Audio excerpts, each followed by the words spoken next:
ইন্ডিয়ার সেমিফাইনাল যে খেলাটা হলো, কি অসাধারণ অসাধারণ ম্যাচ একটা উপহার দিলেন আমাদেরকে ইন্ডিয়ান টিম। এবার আমাদের ইন্ডিয়ান টিম যাচ্ছে আহমেদাবাদ নরেন্দ্র মোদী স্টেডিয়ামে। খেলা আছে নিউজিল্যান্ডের সাথে রবিবারে। ফাইনাল, সেই হাড্ডাহাড্ডি মোকাবিলা হবে নিউজিল্যান্ডের সাথে। ইন্ডিয়ার পুরো টিমটা দেখুন আসছে এক এক করে, প্রত্যেকটা প্লেয়ার। এরাই আমাদের আনন্দ দেয় ক্রিকেটের মাঠে।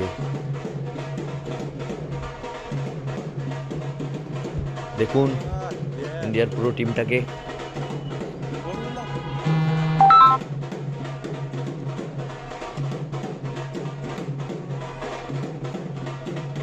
অনেক স্যাড আছে।